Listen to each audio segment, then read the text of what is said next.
Oh, got it. Yeah. Good morning, everyone. Happy New Year.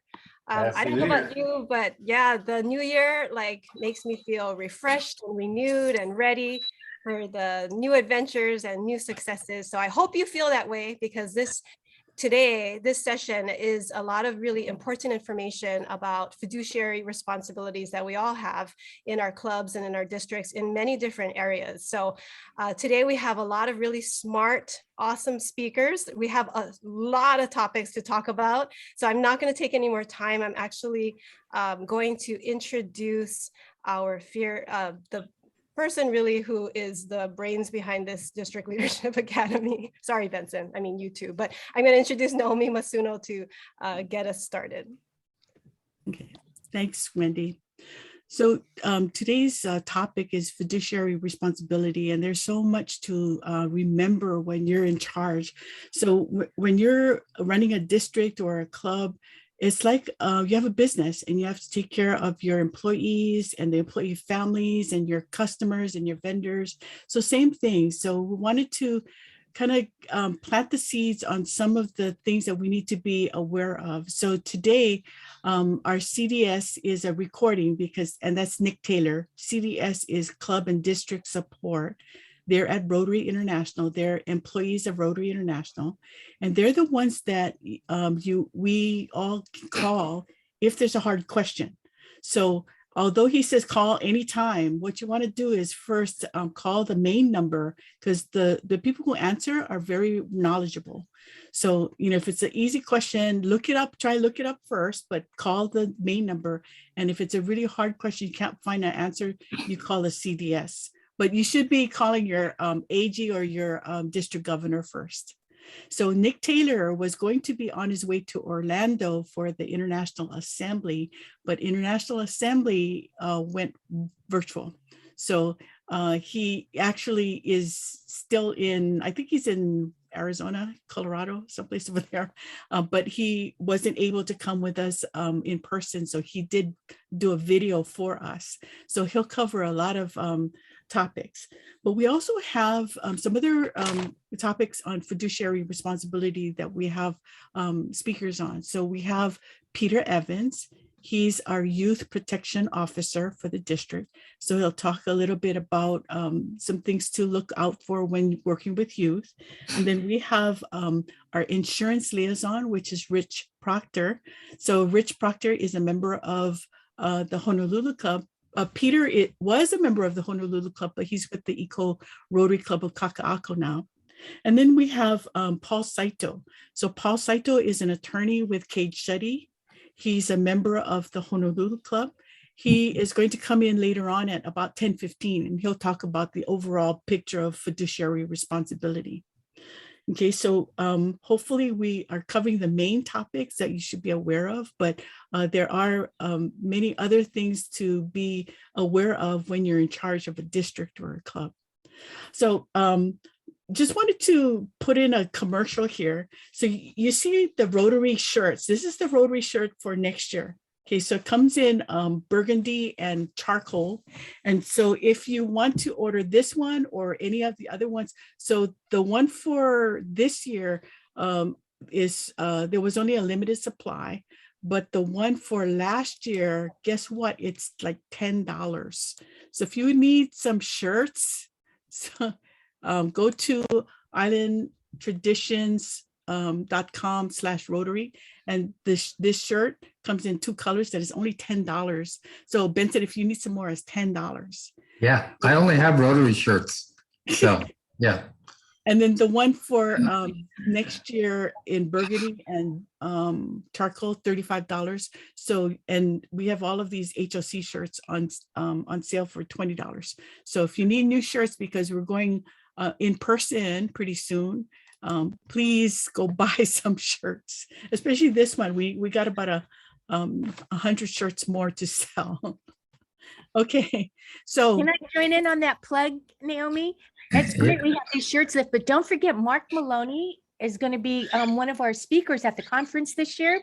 So we want to bring closure to that international convention that was supposed to be, that wasn't in person here. So we're going to try to relive that. So we're going to have a day that you can wear those HOC shirts. And those are how much now, Naomi? $10? $20. Yeah. So get one if you don't already have one. Yeah, in 5 colors. So before we start with Nick's video, Benson is going to have a discussion with all of you. So Benson, what are we talking about? Wow, I feel like the dad, right? They're like, okay, it's time for us to have this talk about, so hey, good morning, everybody. You're right. It's the new year. Everybody's refreshed. And so before we all start moaning about how cold it was this morning, I'm coming to you from Volcano today, 4,000 feet elevation. And when I got up this morning, it's 47. So anybody got that beat? Hey, let's hear from you.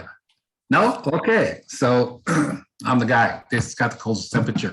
So anyway, we're gonna have a little discussion for the next few minutes before we start Nick's video. So the last few months we've been talking about, especially in the training of our president-elects that are coming in, we've been talking about membership. And as you guys know, membership is one of the key items that Rotary emphasizes. And so we wanted to just have a little discussion about what your ideas are, what your clubs are doing, so that we can kind of share with each other any ideas or things that may be helpful to our group. We have an experienced group over here, so membership is not a new thing. So I'm gonna start with Lane because Lane's got his head nodding. So whenever I see somebody with their head nodding, that means they're into it. So Lane, go ahead.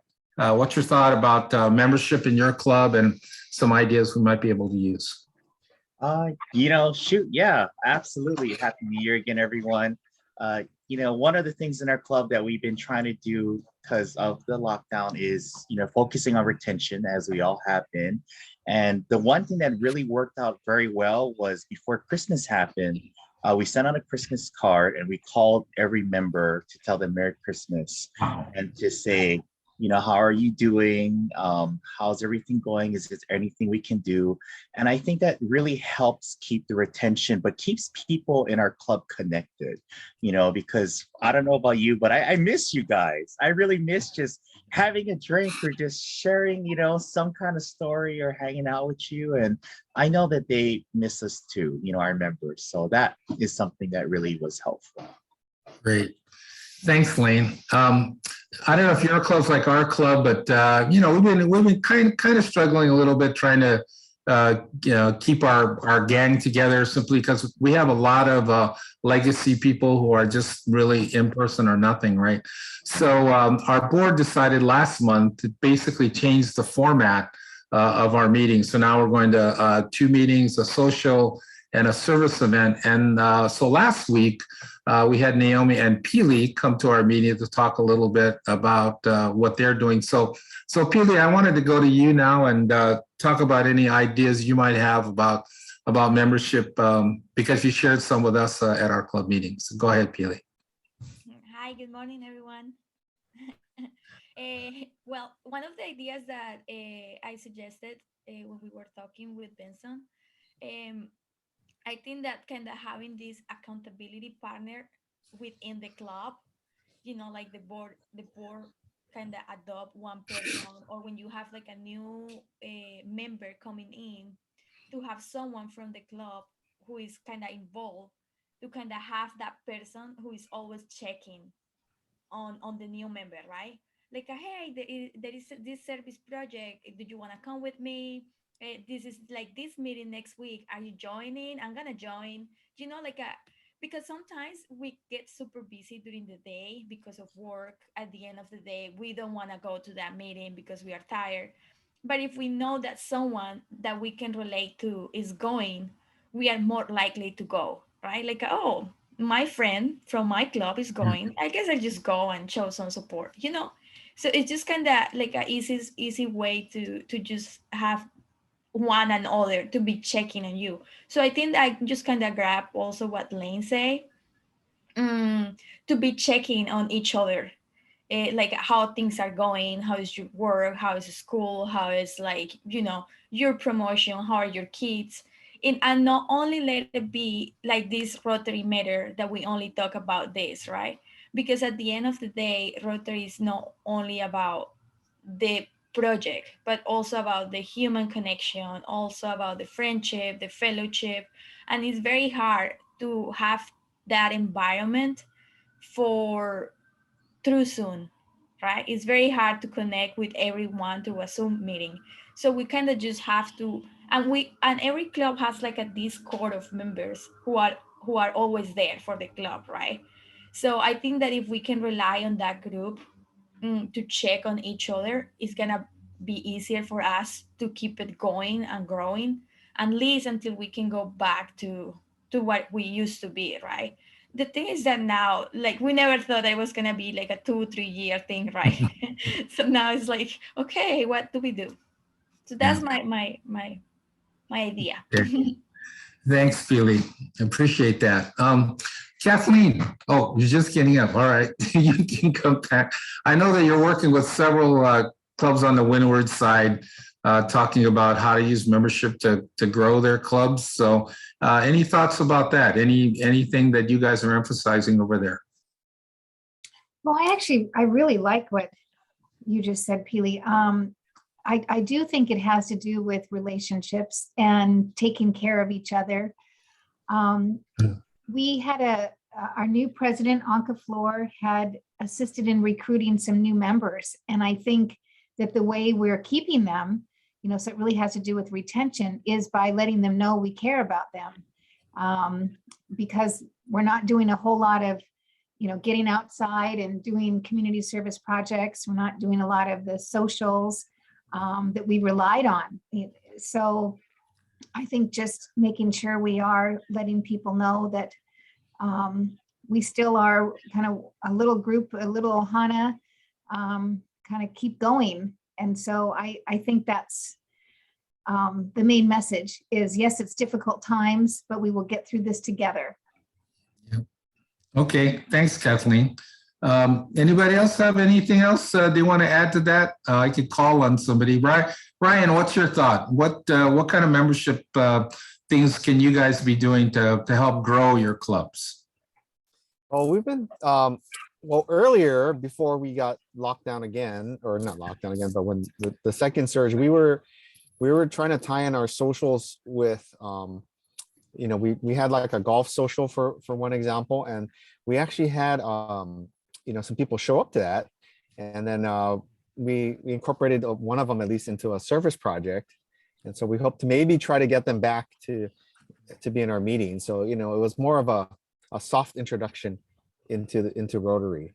Of course, we keep getting disrupted because we had to cancel everything after that for a few months. But you know, that strategy, you know, I think is something we're going to keep pursuing. Good.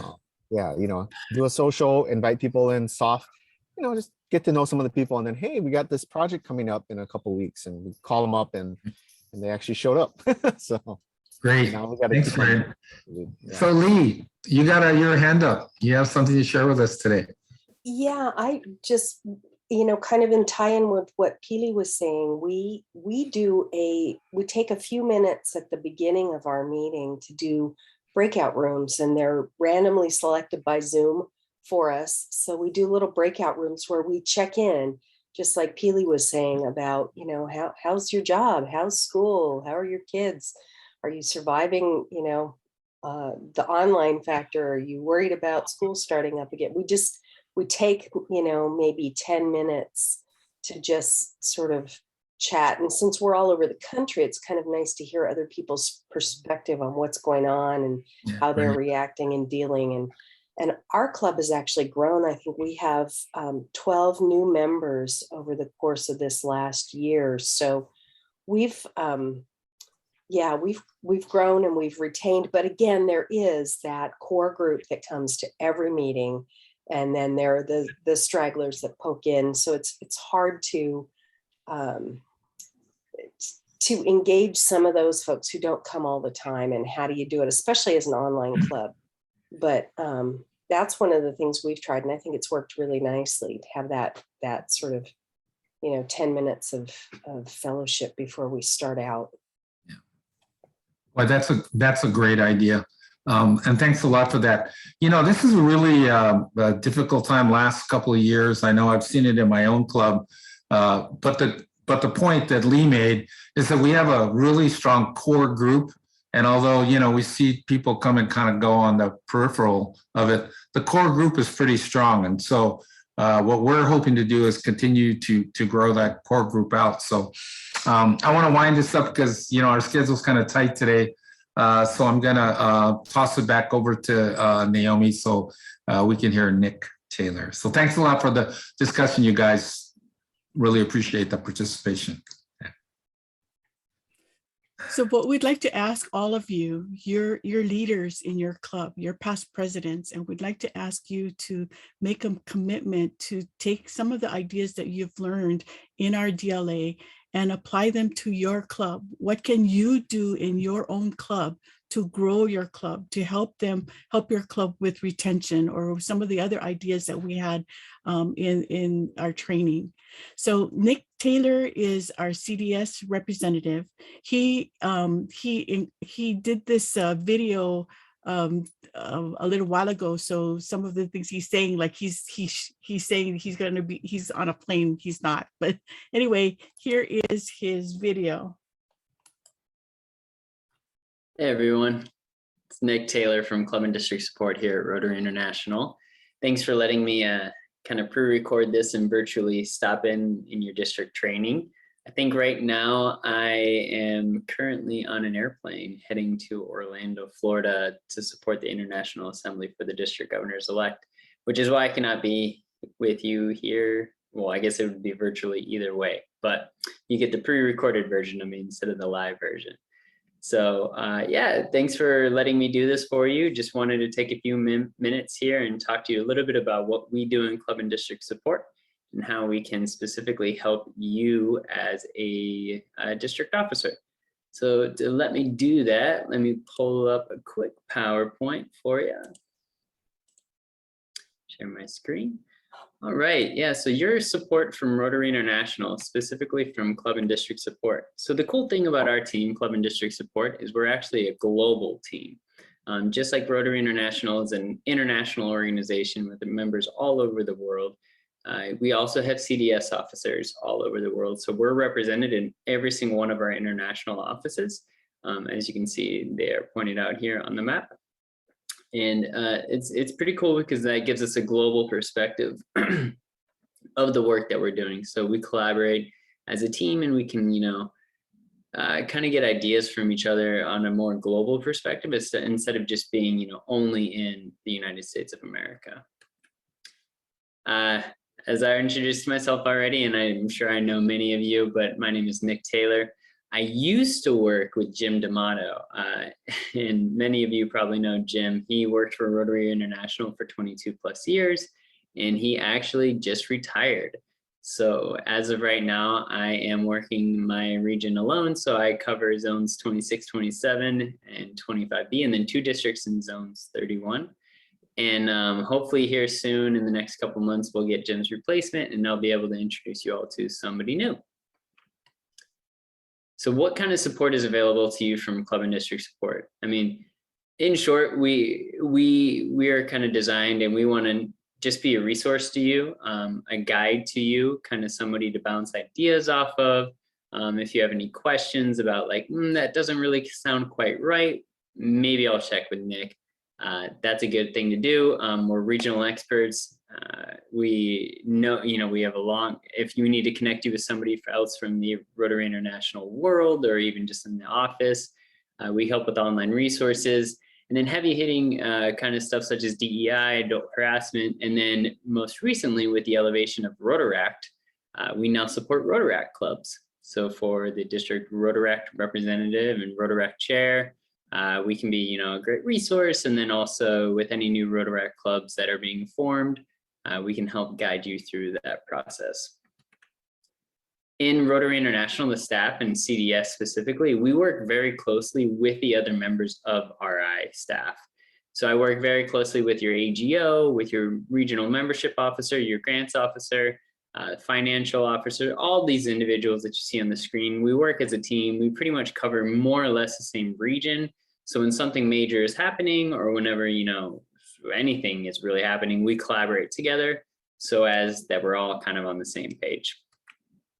All right, so to go over a few of the things that we can do for you, I'll start with the basics. So online resources, not a tech person, I'm not an IT person, but I am an expert in our resources. And so CDS, we're more than happy to help individuals with these types of the following resources, such as the Learning Center, how to access it, how to get some of the courses. If you have any questions like that, there's a plethora of resources there.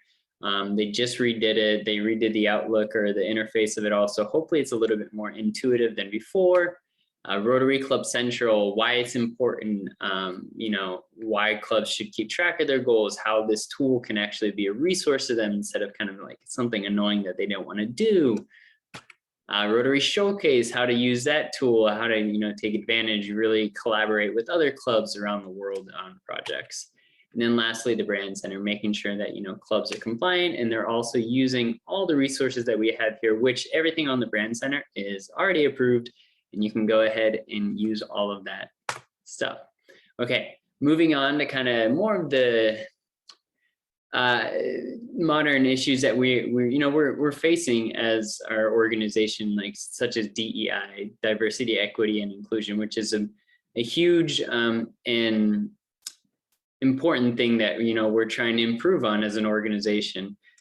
So what that means is we have the DEI policy and the DEI statement that's now found on the website, found in our policies. And so if you have any questions on that, we're more than happy to explain the policy, explain the benefits of the policy and benefits of having diverse and vibrant clubs, help clubs and districts with kind of have initiatives that can actually help this.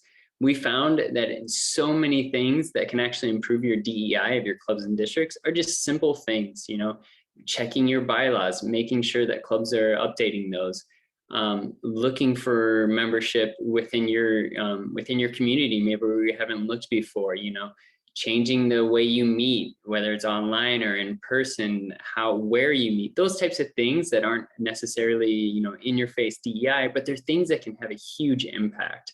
And then of course, we know that this is a touchy subject with many, so you are going to get some, questions and comments and concerns, and we're more than happy to navigate you through those questions and those concerns and help with anything that comes with that. We have a plethora of DEI resources that have been laid out through the Learning Center. I think I totaled them up the other day. There's about 14 courses on the Learning Center alone. So you want to dive into all that, you're more than welcome to. There's tons of resources. I'll send this PowerPoint, make sure Naomi gets it, and so she can share it with everyone as well. Moving on to another fun topic of adult harassment. So this is something else that you're going to see as a district officer. Unfortunately, hopefully you don't see it, but if you do, we want to make sure that you're prepared. In January 2019, the Rotary International Board of Directors adopted a policy to address adult harassment. So this is found in the Rotary Code of Policies. More than anything, everyone always says like, this is great, but like, what do I do, right? Now, number one priority is always assess everyone's safety. Make sure everyone's safe whenever you hear about a situation. If the authorities need to be called, please call the authorities, the local police department, before you contact Rotary International. Number one priority is safety of everyone involved. If everyone is safe, then yeah, go ahead, contact, maybe the district governor if you want, or other district officers, but please contact club and district support if it's an adult with adult situation. If there's youth involved, please feel free to contact me, but also contact youth protection at rotary.org. And if not, contact me, I'll connect you with them, that kind of thing. But yeah, so clubs and districts and zone leaders must report severe pervasive harassment. This is something, if there is an issue and it's not reported and it comes to light, clubs could get terminated. We just want to make sure everyone is safe, everyone is included, everyone feels comfortable. That is the main, purpose of of all of this to make sure that everyone is safe and everyone has a place and there is no room for any type of harassment or abuse within Rotary International. Club presidents-elect, district officers, you know, there should be training on this. Everyone should have that opportunity. If you have any questions about the training, please feel free to reach out to me. All right, last thing I'm going to cover, just because this is, you know, for district officers, and I want to cover this because a lot of districts have questions about this, and that is governor funding. So the money that we send to you for through the DG funding allocation, how it kind of works is every single district gets a different amount, right? It's based on district size, number of clubs, number of Rotarians, number of languages, number of different funds, geographical location, club visits, hotel overnights. You know, your district is unique. You fly to different islands. Whereas like a district in the mainland maybe is Seattle, for example, District 5030, which is really just Seattle. You know, it's not as hard to get across. And so there's hotel costs, there's flights, ferries, all that good stuff. So everyone's going to get a different amount. It gets approved by the Rotary International Board of Directors. And so we begin to ask district governor-elects to fill out a budget. They send us the information, how much they're going to travel. We take all of that into account with the 5-year kind of history of what your district's had. We create the budget in Club and District Support. We send it off to the Rotary International Board of Directors, which is then approved. In February, we notify district governor-elects. In July, districts. Now this is the key, districts receive the funds and not the district governor. So districts then receive the funds, and throughout that year, district governors are supposed to send those funds or expense reports to the district. District Finance Committee, District Finance Committee Chair are the ones that handle that. You know, as far as what's eligible and what's not eligible, it is really ultimately up to the district. There are a couple things that if you do have questions, or, you know, there are a couple things that we just have to say no. For example, paying for going to the international convention or something like that. But if anything comes up, please let me know. But for the most part, if your district finance committee approves it, it's good to go.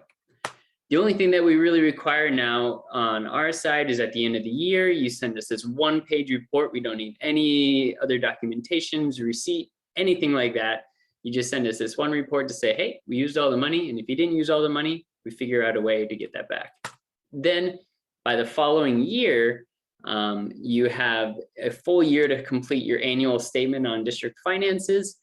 And this one has to be voted on by all the clubs and approved, and then audited as well by a third party. And then you send it to our annual statement team that reviews that. And we'll let you know as you get closer to that point how that process kind of lays out. But I'm sure you've been doing that for a while, so you're probably pros in that already. Okay, yeah, wanted to keep this around 10 minutes, and I think we got a little bit over, but hopefully this kind of covers a little bit about how we can support you in club and district support. I'm sure you all know how to get a hold of me, nick.taylor@rotary.org. If I haven't met you before, excited to work with you. If we've already been working together, excited to continue. Please let me know, and good luck with the rest of your training.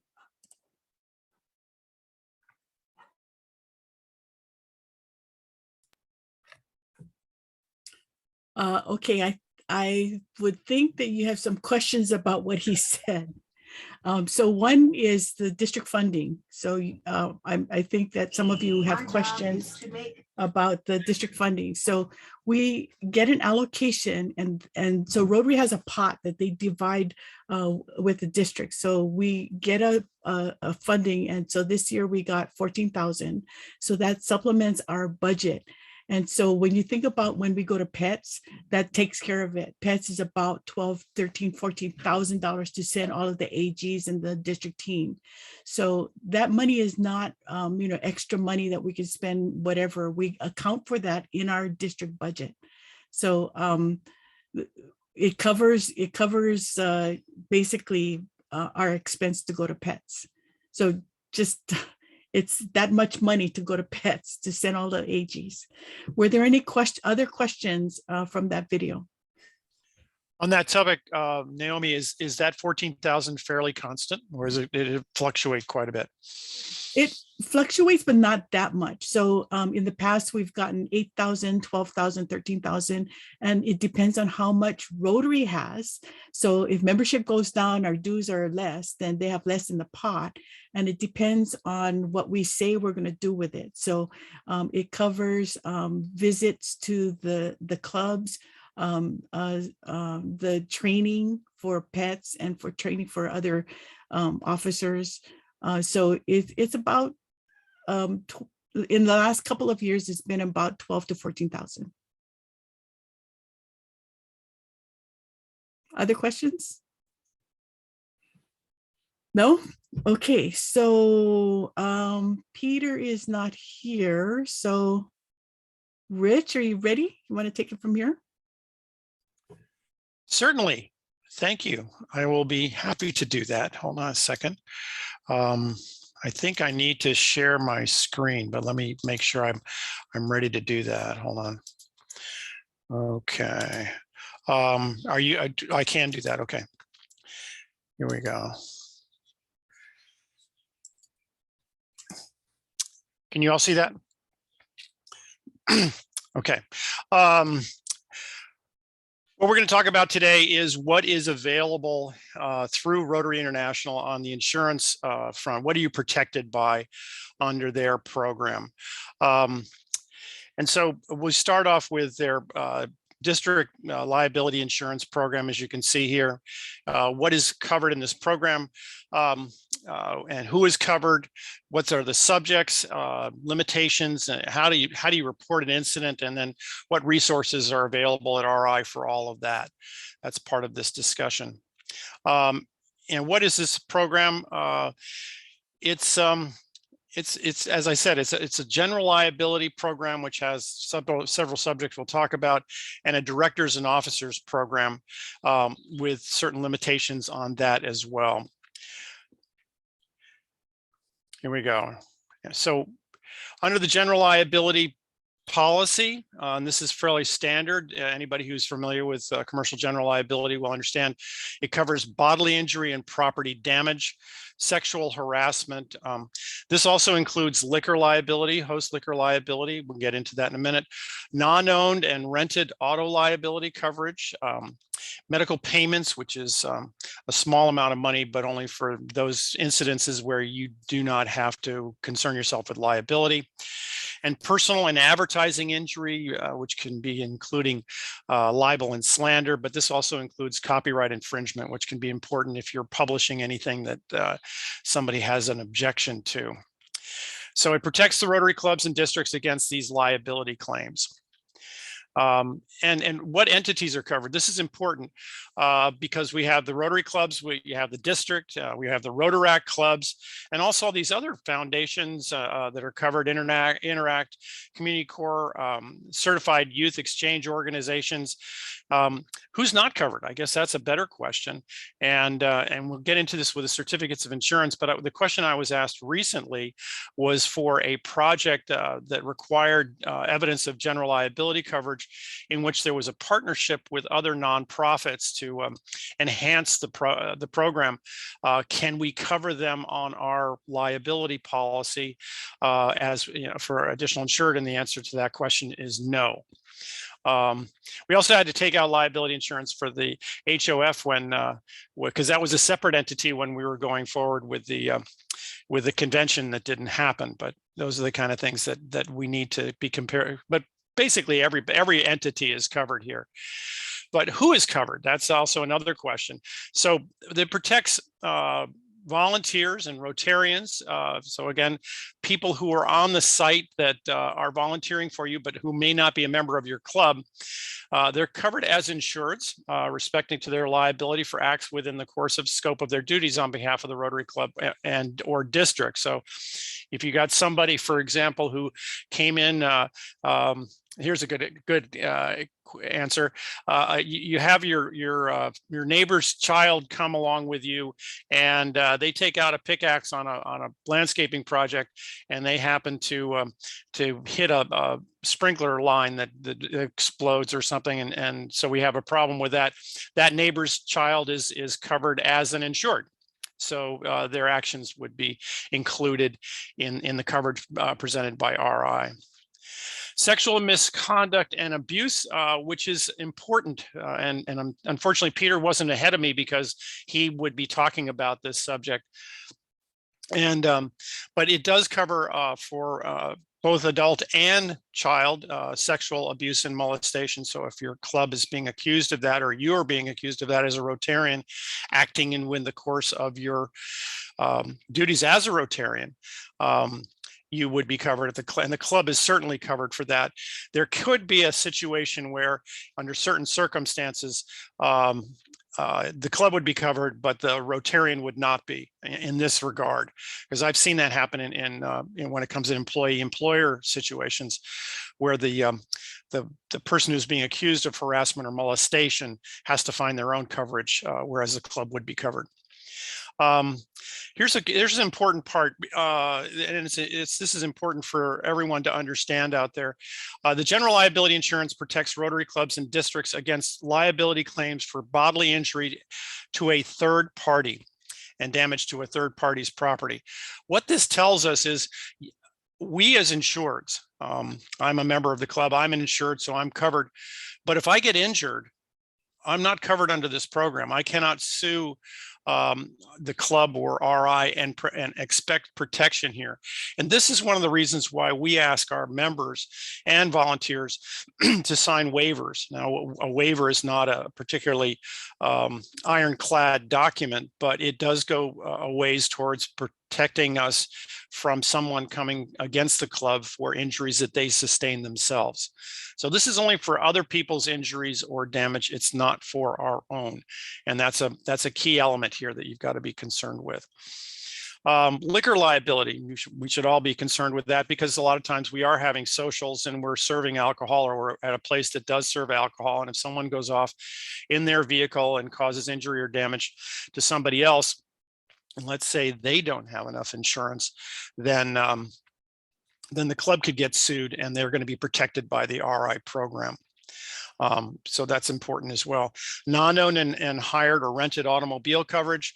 Again, if somebody's doing work on your behalf, let's say they're delivering pizzas for Ryla. That would be a good one, because that's going to happen in a little while.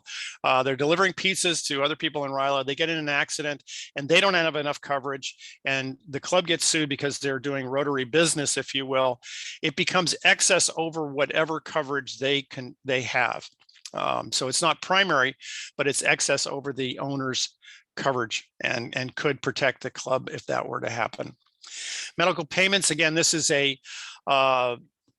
is for expenses incurred by a third party for an injury sustained while not admitted fault. This would be for someone who doesn't have any medical insurance, let's say, and they twisted their ankle, and they did it on their own, but they did it on your project, and you feel bad that happened, and you could go to RI and say, hey, can you pay them a certain sum? And I'm not sure exactly what that sum is, but I think it could be $10,000, up to $10,000 for just medical payments. Personal injury and advertising injury. This is important, I think, especially in the in-person environment, where somebody may say something in a meeting that's inappropriate. And this is under the idea of slandering somebody, or maybe they say something out loud in a meeting slandering somebody who's not even there, and they get really upset about that, and they sue the club or they sue the district for putting out information that is harmful. But this also includes advertisement.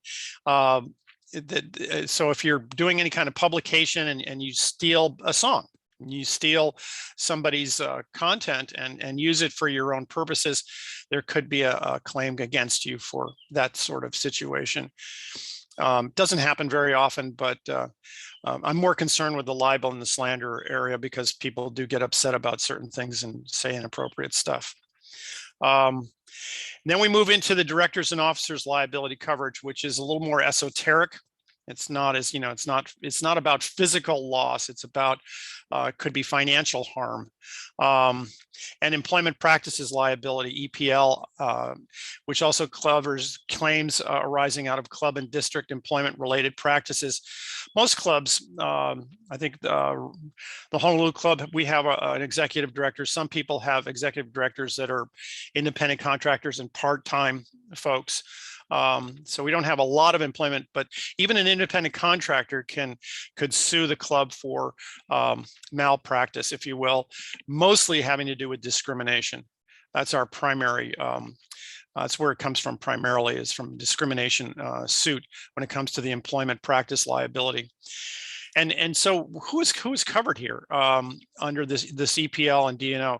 Well, we have all these folks: the director, the trustee of the foundations, an officer, the Rotarian member, a committee member, and the employee could be covered here for under the directors and officers or the EPL policy.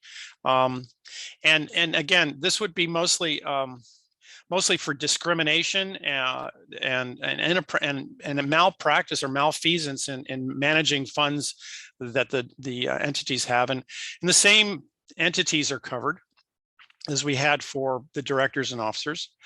I mean, for the general liability. So we've got that these people covered, and again, they're covered for, I call it bonehead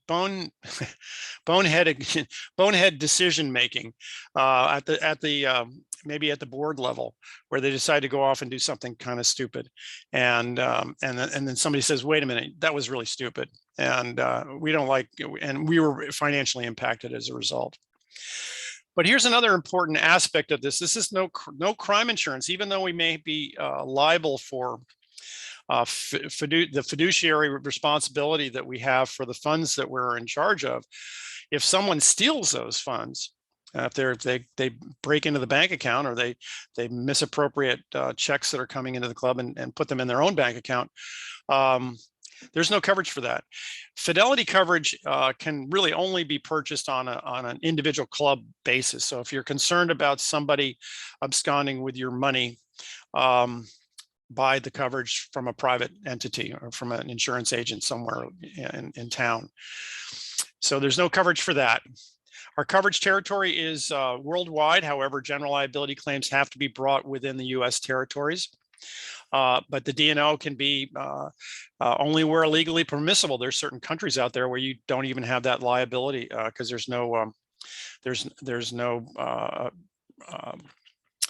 no law against doing it or for it. So, and here we have some exclusions and limitations that we need to take a look at, and they include communicable disease, aircraft, property, child care, elderly care, and limitations on events and construction projects and fireworks displays, which I don't think we do much of. This is important. This communicable disease exclusion is new meaning 2020. So it excludes any claim that may come against the club or you for COVID-19 transmission. So it's important that the clubs all have a robust set of protocols to protect their members when they do meet in person. And the waivers are also important to have folks sign if you think that's important and necessary. Because if a claim came about that I got sick because of a Rotary Club meeting, there's no coverage for that. Aircraft, I don't think we need to talk about that so much. Property exclusion, just to let you know, there, any of your property, including money or tables and chairs, desks, computers, whatever it is you may have in an office that's belonging to the club, is not covered by any of the program, the RI program. So you got to ensure that separately as well. Elder and child care exclusion, I'm not sure that there's much going on here. If your club was in charge of an elder care or child care facility, a licensed program, you're going to buy your own insurance for that anyway. Events that draw more than 25,000, we wish. I don't think that's in our wheelhouse. So that's excluded. Construction projects. Well, we had to buy our own insurance. The Rotary Club of Honolulu for the Centennial Park project was well more than $50,000, and so we bought insurance protection for the construction of that project. We'll have to do it again when we get back on and finish it off. But if you have a project that's going to be more than $50,000, you're going to have to consult with a local insurance agent to make sure you're covered for that. Otherwise, the smaller projects that we all get involved in here and there are all going to be covered by the RI insurance program. Fireworks, no. Incident reporting. So what happens when you have an incident that, well, there are forms online that you can get immediately, and we'll get right into that. There's an incident reporting form that you can fill out. You should get it off to RI immediately.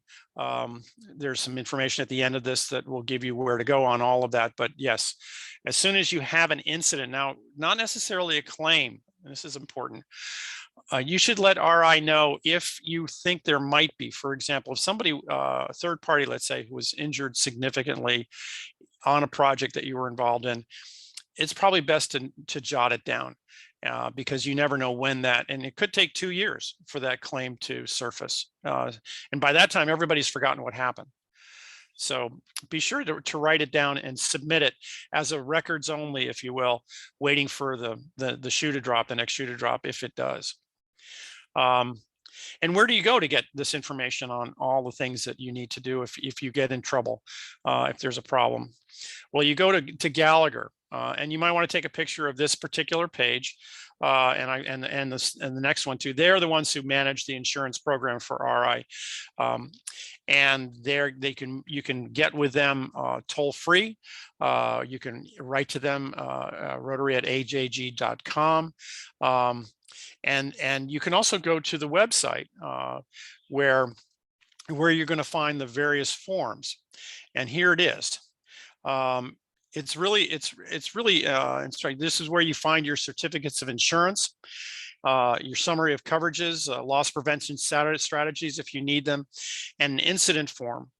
And this is at rotary.ajg.com. The password is Rotarian1.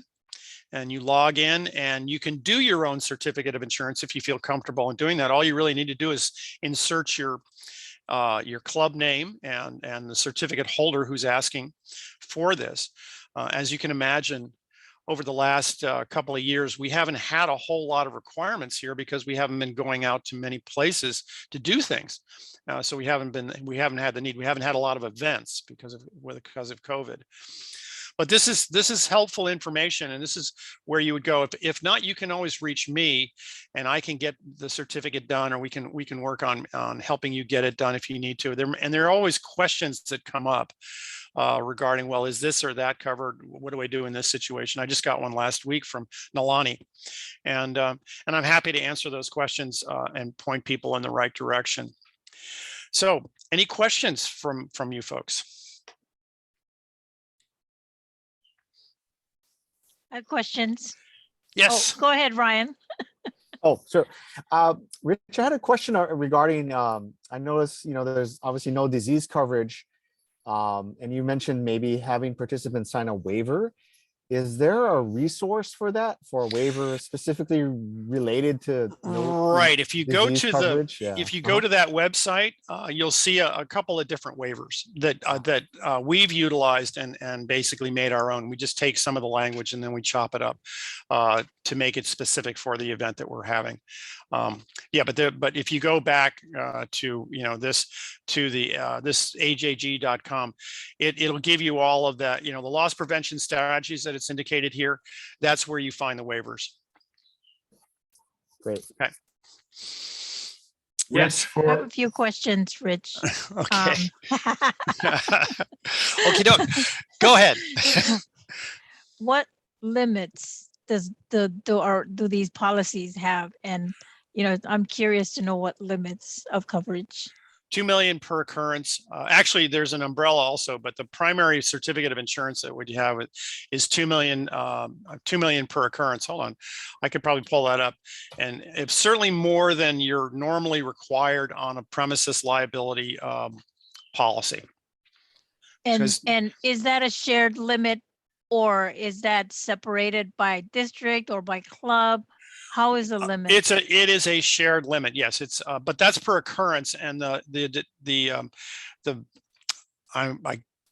a great question, because I don't know what the general aggregate is, which could be exhausted because it's a shared aggregate as well. It's one policy for all the clubs in all the districts. So chances are it could get wiped out by, you know, a major catastrophic event. But 2 million would be the number that you would have, at least as far as the occurrence is concerned. Okay. And I can probably pull that up in a heartbeat, but anyway, I'll get back to that. I'll give you specific information after I get off the thing. Okay. Yeah. So I mean, I just want everyone to understand that a shared limit is 2 million each occurrence. So if multiple lawsuits come in at Rotary from different clubs, that's all we have. That and is it, and our defense costs inside the limits or outside the limits? It's well, actually, there's a $250,000 deductible that RI pays for every claim. Okay. So a lot of the smaller stuff is being picked up by RI directly, and then this is an excess policy over that. Okay. And so, then so I'm kind of surprised that RI does not have crime coverage, because the monies that they have, they're not small change. And so but one very important coverage that I think RI and every club should consider is cyber, which is new. We do hold our members' information in Club Runner, and so that could be compromised. And so, yeah. Well, that's a good point. They're silent on cyber altogether. They don't even have it as an exclusion, which is interesting to me, because it is something now that everybody's being concerned about, especially when it comes to ransomware. Oh yeah. And then final question, what about our DNO and EPL limits? What limits do we have? That's and $1 is million. that a shared limit? It's a shared limit as well. $1 million, that's it? I think it's $1 million. I'll pull that back up. Normally, we on the certificates of insurance, as you can imagine, that they are not showing any DNO or EPL. You know, that those don't show up on the certificates. Yeah. Okay. We don't have to do that. Thank you. But I think and as you know, when it comes to nonprofits in Hawaii, you know, back in 1985, the law was passed here that makes directors of a nonprofit who are not getting paid liable only for willful and wanton and gross negligence. So the incidence of liability claims brought against directors of nonprofits, other than, let's say, condominium boards, are very, very slight. I mean, really, really hard to come by. Frankly, it's an easy coverage from that standpoint. Yeah. It's easy. Anyway, Dave, you had some questions? Yeah, the only one I had was the statutes of limitations on an accident. If someone has an accident, what is the statutes of limitations before they would be status and grata? 2 years normally from the date of occurrence. Okay. And so that's why the claims seem to come in like 18 months after, 19 months after. But if it's a contractual situation like building construction, it can be 10 years. Mm-hmm. Okay, thank you. Okay, anybody else? I think I went over my 10 minutes, but I guess Peter's not here. Yeah, thank you. Any other questions? Okay, thank you. Thank you so much. You're welcome. I think I'll and you're going to take me out of my, how do I share my screen, or I don't share my, what do I do now? Oh, that's fine. Just do the same thing. Yeah, just get out of there. I got it. I got it. Yeah, she got it. Thank you very much, Rick. Very informative. I'm going So- to throw, Naomi, go ahead. Okay, so when the clubs get their dues from Rotary International at the July bill, we are billed for insurance. So our DNO insurance is 99 cents per member, and then our general liability is $3.54 per member. Okay, so we do get billed at the beginning of the year for the insurance. Now, the insurance company's agreement with Rotary is just for 1 year. So if you are now planning something, you need an insurance certificate for next this coming November, your insurance certificate is going to only be to June. So you got to explain to your company that we will renew it with, and is probably going to be with the same company, but sometimes it's not. But this, really brings up this thing where when you're having an event, when you're planning it, you should have an emergency plan, a disaster plan, so that you think about what could go wrong and plan to make sure that you cover it as best as possible. So Dave, you had a situation where someone went to the restroom and they weren't paying attention. They walked into a fire pit or something, right? And so when you think about someone who is visually impaired or something, you might want to, and even for youth, you might want to make sure that you're covered with someone to help them. So as organizers, got to really think about these things. And also if you're doing a video, so we have a YouTube channel, and one of the Interact clubs did a video with a song, and YouTube blocked it because they said it was copyright infringement. Right, Ryan? Got to watch out what songs you use from the internet to make sure they're not copyright. You got any advice on that, Ryan? Yeah, don't use any commercial songs. You have to get stock music, purchase stock music, or free, royalty free, it has to say on it. Yeah, so we got a notice from YouTube that one of our videos, and it was because we had played a video from an Interact club and it had a song on it. So, but they cleared us because we're not monetizing, we're not using it to sell anything. Okay, so thank you, Rich. That was really informative. And if anybody needs to get that code, the presidents are sent the code, the user code, name and password at the beginning of the year, and some instructions on how to get that insurance. There's a sample, so it's really easy to make that certificate of insurance. You just put in the information and print it out, and you're good to go. Okay, so Rich has put in the chat the limits. And so if you have any questions, you can ask Rich, but you can also email the Gallagher people. So thank you, Rich. Rich is from Jerry Hay, right? Okay. So Paul Saito is coming in at 10:15, and we were supposed to have our youth protection person. So let me do the PowerPoint for Peter. Okay.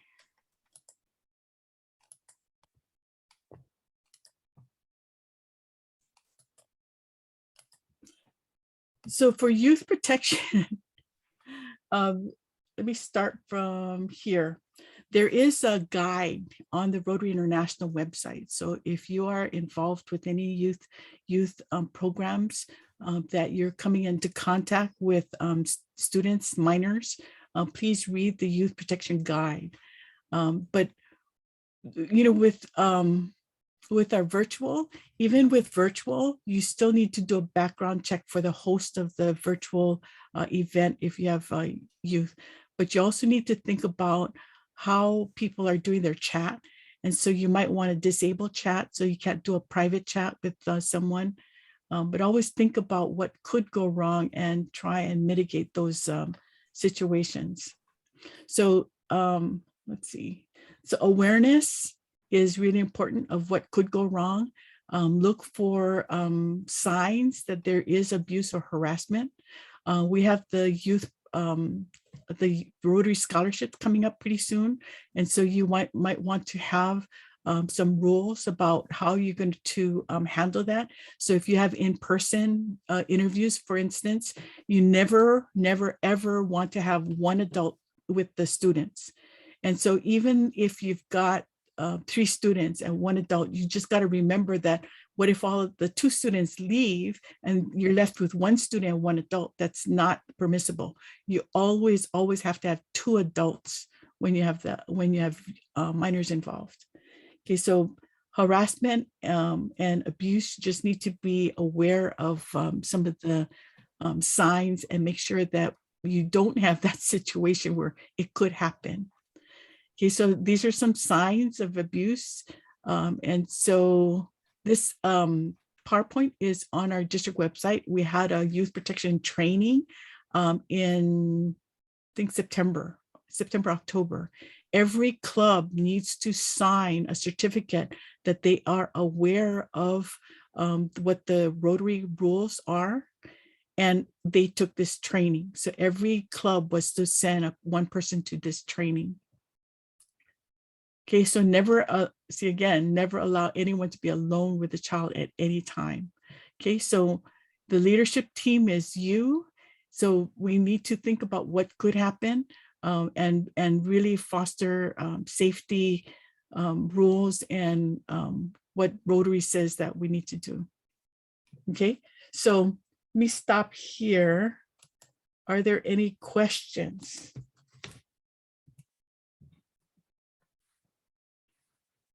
We're pretty good.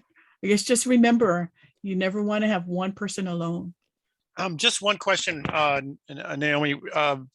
As an example, there was a project, or actually it was a marathon, and we were asked to help out, and there was a very robust number from Hawaii Baptist Academy that were helping at the aid station.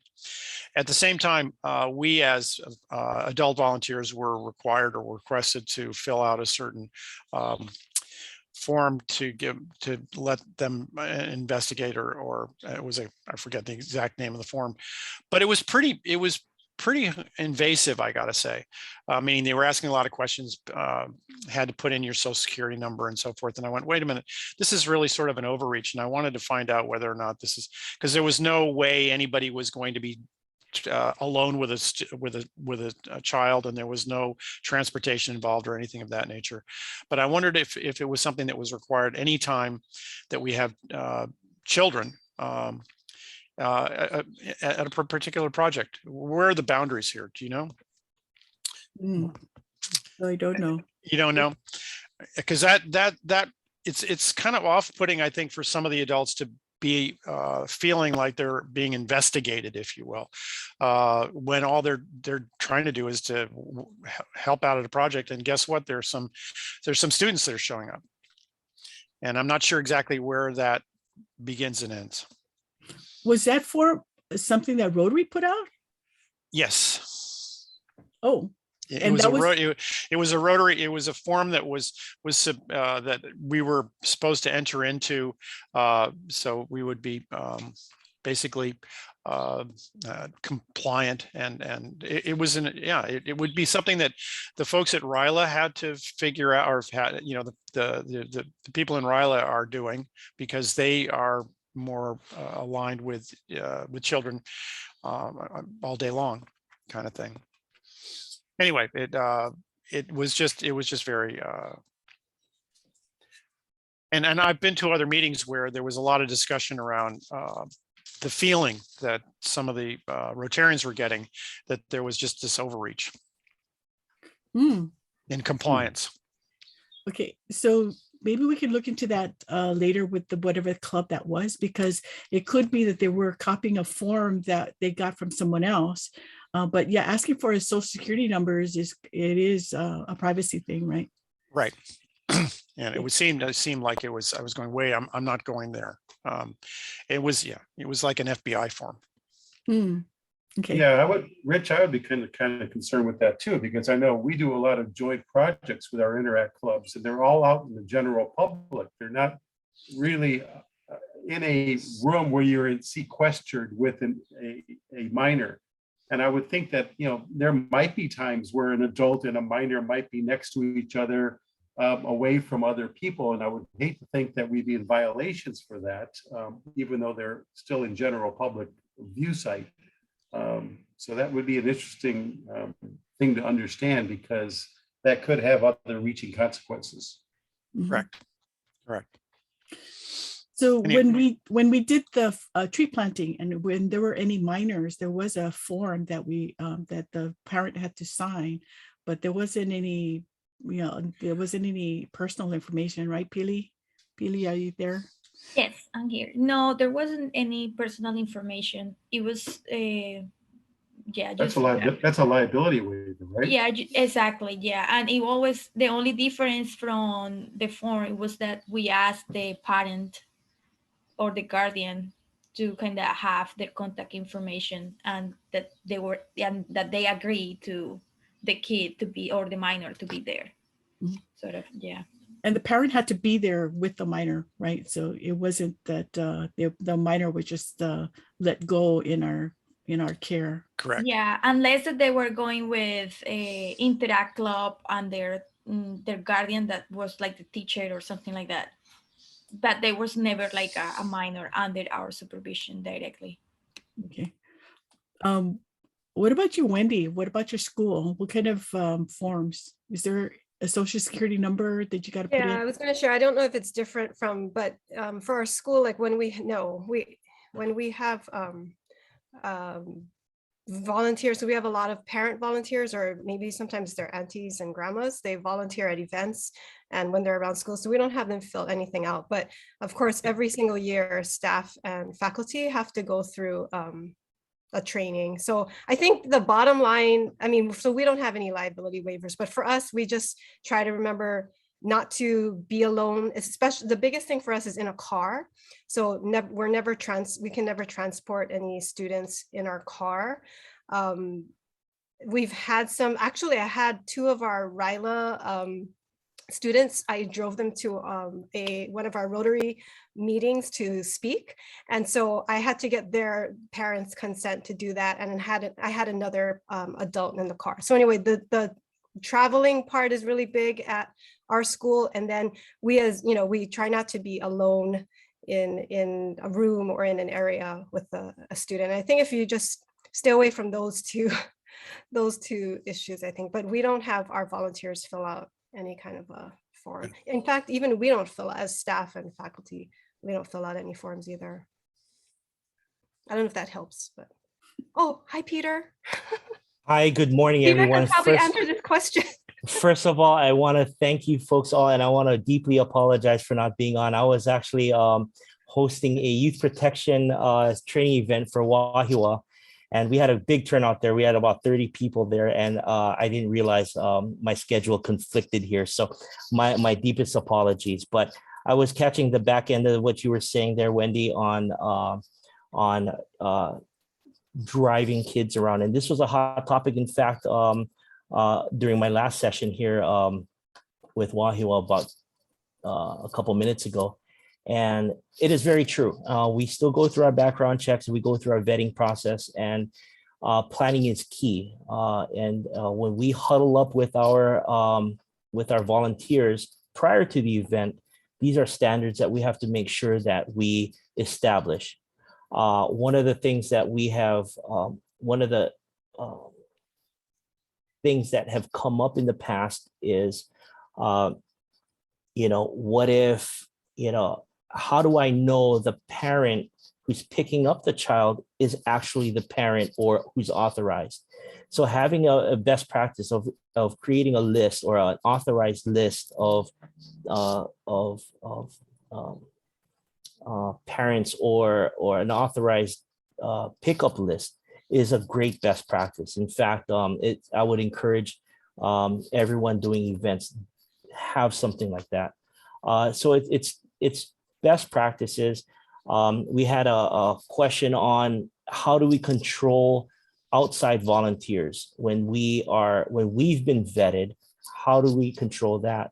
Well, that again comes into creating those plans in place, having that awareness, understanding the layout, knowing what we're doing, and saying, okay, well, we're doing a food drive here. We've got so-and-so organization here, but these are the confines that we're staying within, and ensuring that our volunteers who have been vetted, our vetted volunteers, know that children cannot go with those that haven't gone through background check.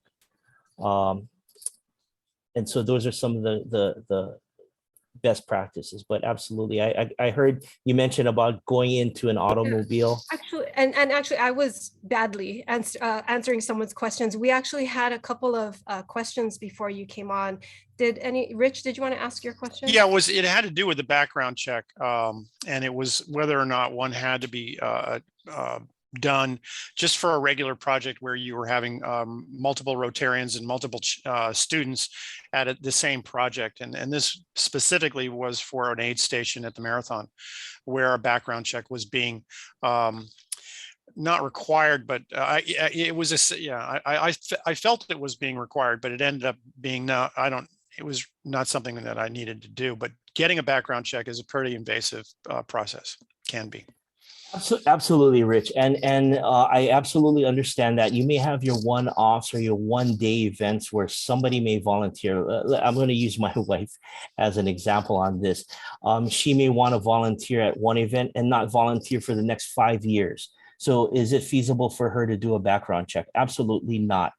But I want to make sure that, our club leadership, our youth services chair understands that I am bringing my wife, or we will be having outside volunteers that haven't been vetted through the system, and then planning for our vetted and background checked volunteers to accompany them, because we don't ever want to allow youth to be working with someone that hasn't gone through the same process as someone who has been background checked.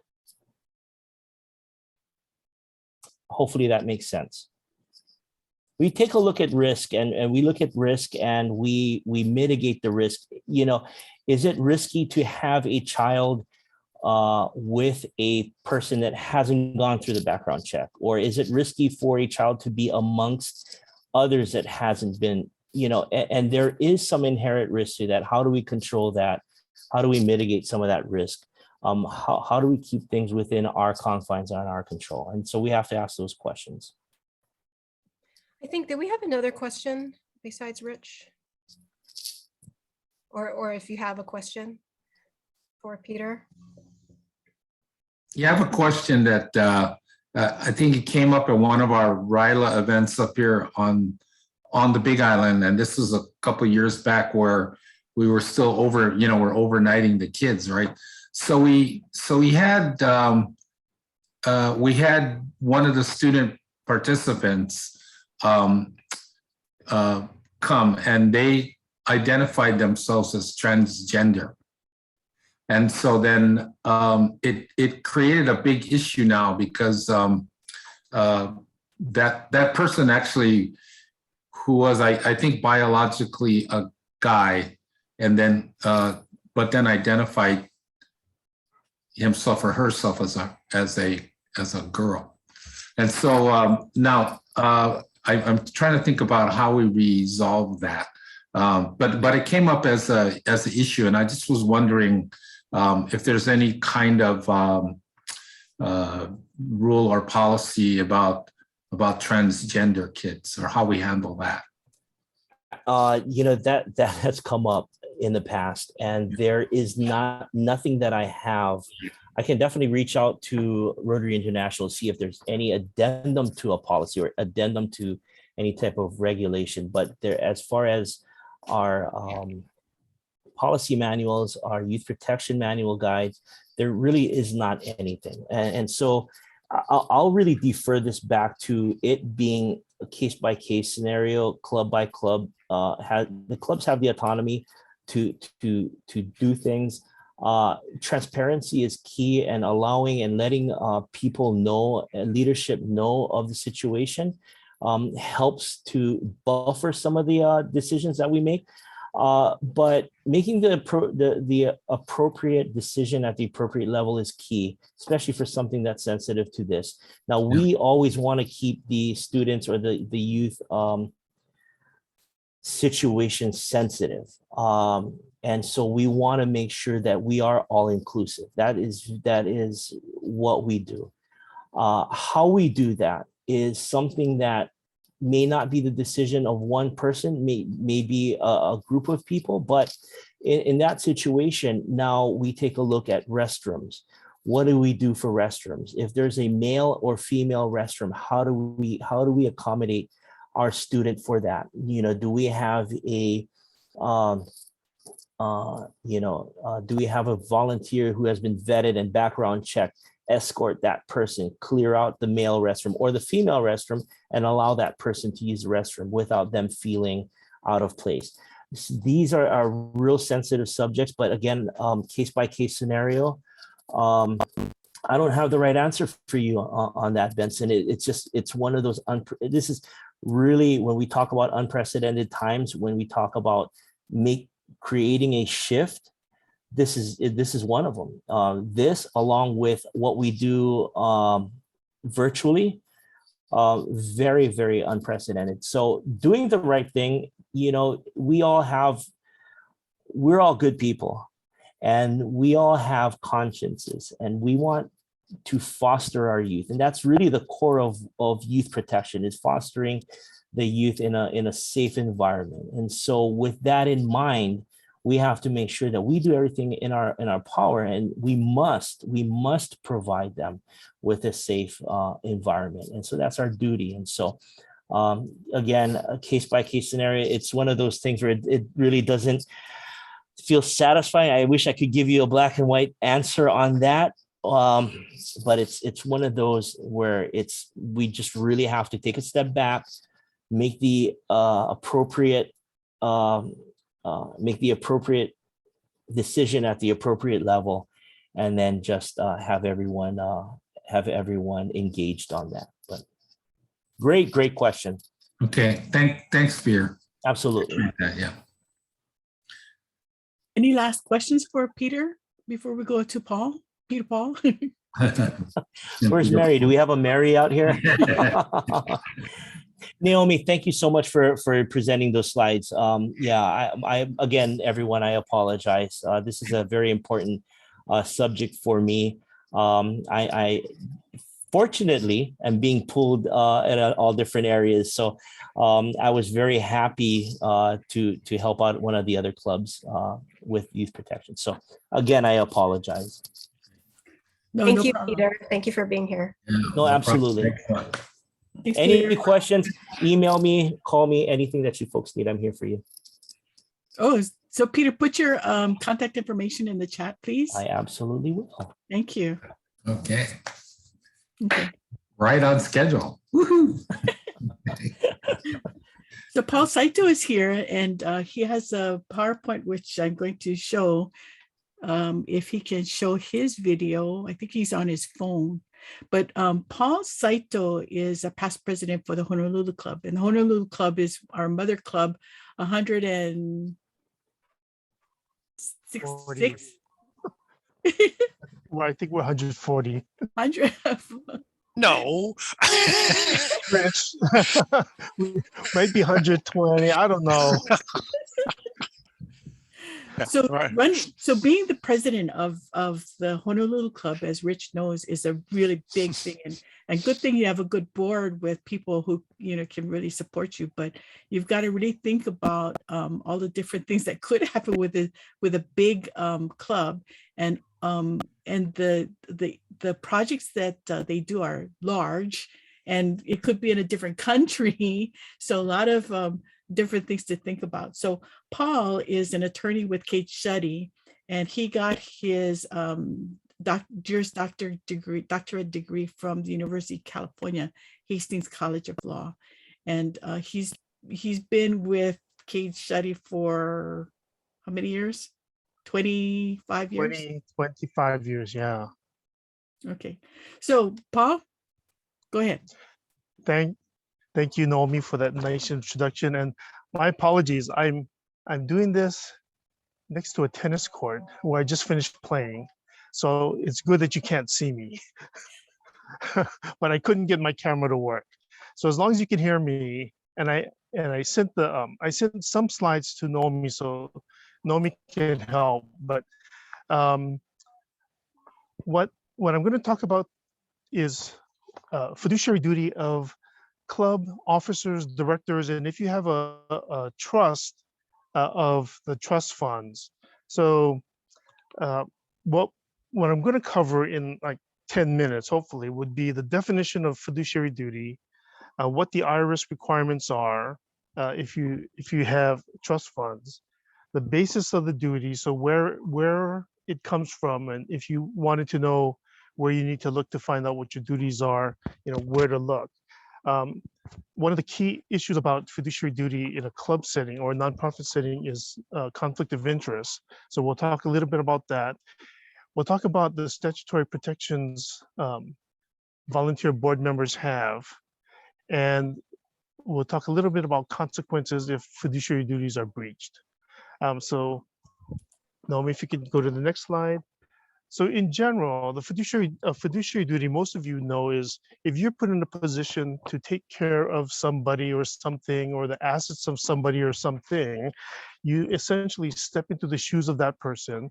So all your decisions have to be for the best interest of that person. So it's going to either be the beneficiary or the organization that you're serving as a director or trustee of. So this, what's on the screen is Hawaii Revised Statute Section 414D 149, and it's part of the Nonprofit Corporations Act.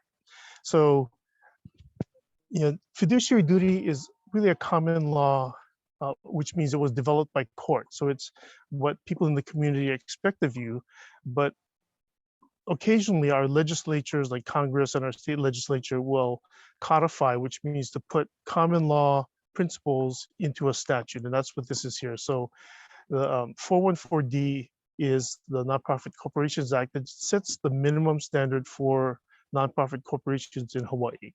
And what Section 149 does, it sort of lays out very generally what a director, so if you're a club director, there's a separate section for the officers, which is identical. So club directors, officers, trustees, this is essentially the same standard everyone will have.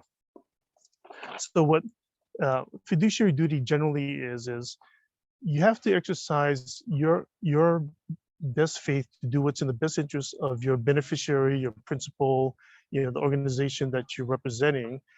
And these are the four things that common law and our legislature believes makes it really clear. So you have to act in good faith, and good faith means if any other person would look at what you did, they would be able to say, yeah, I would do that too. That's what a reasonable person would do in this situation. So good faith generally means that looking at the picture as a whole, that your decision was in the best interest of the principal or the beneficiary that you serve. Okay. Number two is in a manner that is consistent with the director's duty of loyalty to the corporation. So again, it's all a reasonableness standard. So looking at how you acted leading up to the decision, and we'll talk about conflicts of interest and disclosures. You know, so a lot of times if you have some interest in a decision, you have to disclose, you know, what that decision or what that relationship is, or anything that may lead somebody to believe that your decision might not have been in the best interest of the beneficiary. So that's like if you're an officer, director, owner of a company, and your Rotary Club is thinking of doing a project either that would benefit your company or would hire your company to do the job, you'd have to recuse yourself or disclose that, hey, wait a minute, I'm related to this company, so either I should be deciding on this, or if you don't believe, if the board doesn't believe it's a conflict, then you can vote on it. So it gets a little bit more complicated, but that's what number 2 relates to. You have to act in a manner that's consistent with your duty of loyalty to the organization, to the, to your beneficiaries. Number 3 is with care of an ordinarily prudent person in a position that would exercise under similar circumstances. So again, it's a reason. This is a reasonableness standard. It's what would a reasonably ordinarily prudent person do in this same situation. And if a reasonable person could say, yeah, I would do that, then that's essentially what the courts and the IRS and the Department of Labor and anybody else who looks at it would find. Okay, and number 4 is in the manner the director reasonably believes to be in the best interest of the corporation. So again, just very generally, your duty is to the organization, so your club, your trust, the members of your club, if you're managing their money. Okay. You can take a look at 149. It just basically talks about what the duties are. And if you have questions about this section, talks about, and this is section B under 149, it talks about a little bit more on how you can fulfill your duties. So B talks about reliance on experts, reliance on other people. So if you as a director say, hey, we need a trust attorney to give us information on this thing, we need our accountants to review this, we need our accountants to audit or select an auditor, and the accountants or the attorneys or somebody, your financial advisor, gives you advice that seems reasonable. If you follow it, you're fulfilling your duty, the reasonableness standard, okay, your fiduciary duty.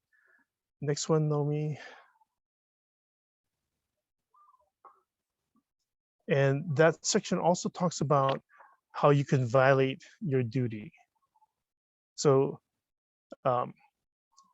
C is, explains that you're not acting in good faith if you don't follow the information of your advisors, or if the decision you make is unwarranted.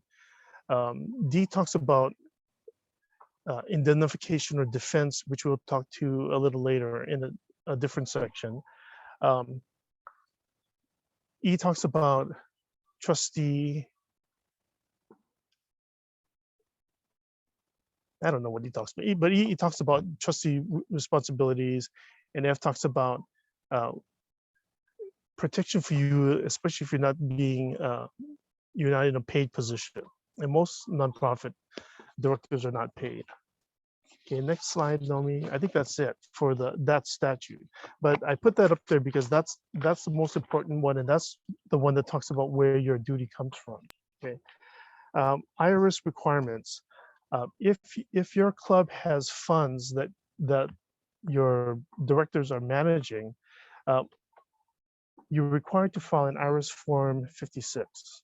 Okay, so which identifies who the board members are and who has the fiduciary duty. And actually that form is called fiduciary duty form.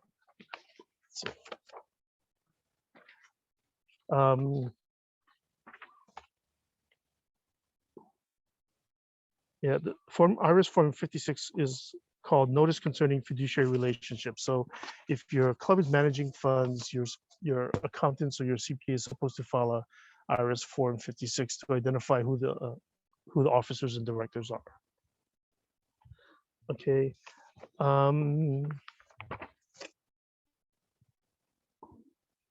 Basis of the duty. So I thought someone was raising their hand. Basis of the duty. Aside from the statute. Yeah, Paul, I think Ron does have his hand up. Oh, it looks ghostly. Yeah. Would that apply to clubs that have their own foundation? So within our club, we have a separate foundation and a foundation board. Would that be a form that that organization would need to file, or the members? Yes. So if you have a foundation, the trustees of the foundation, if they're managing your club's foundation money, they definitely would have to file that form. Okay, thank you. Right. If your club manages money, then it's it's good for them to also file, for the club to also file that form, but the foundation should be treated like a separate legal entity, and it should have, file its own Form 56 and 990s. Because I know our club does, yeah. Okay, basis for the duty. So aside from the statute, your duty should be defined in your club bylaws. Okay, so your club bylaws or your foundation, your declaration of trust would be where the duties of the officers and the trustees should be listed. So if you have a question about what your specific duties are or what the limitations of your duties are, they should be in your bylaws and in your declarations of trust. Okay. Avoiding conflicts of interest. There's the next section in Hawaii Revised Statute 4 and 4D is section 150, and I didn't put it up there, but you can take a look at it. It's a very lengthy section on how to avoid conflicts of interest. So, essentially, I think every club requires a conflict of interest statement from the board of directors and the foundation trustees. And if you don't do that, Hawaii law actually requires nonprofit corporations to annually have the officers and directors sign a conflict of interest form. Okay, so it's if you don't have it, I think Naomi or the district has a form, and it essentially has every director say that if a conflict arises, they will disclose it, and it lists what kind of conflicts you would need to disclose before and avoid voting on as a director. But anyway, section 150 of HRS 4 and 4D talks about when a conflict of interest would prevent the director from voting. So if your company would benefit from a decision of your club, like the club is going to hire your company to provide support or services or something for a club project, that's a direct conflict of interest, and the director would have to notify the board of that and recuse themselves from a vote, right? So those kind of direct conflicts. If you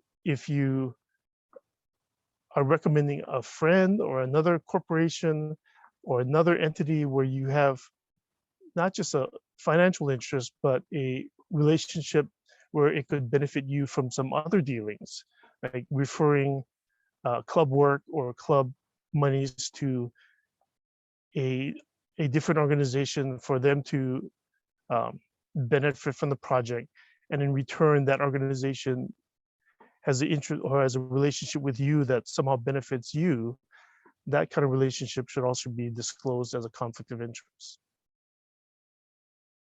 Okay. And if you're interested, look at that section 150, because it lays out several scenarios where the statute recognizes a conflict.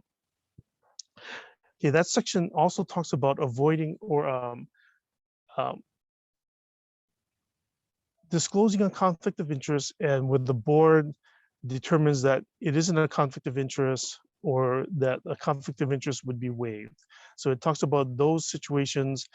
To me, that's kind of treading on dangerous waters. So if you get into a situation where you really need somebody in your club to provide some service, look at that section and make sure you understand what the requirements are before you approve or waive a conflict. Okay.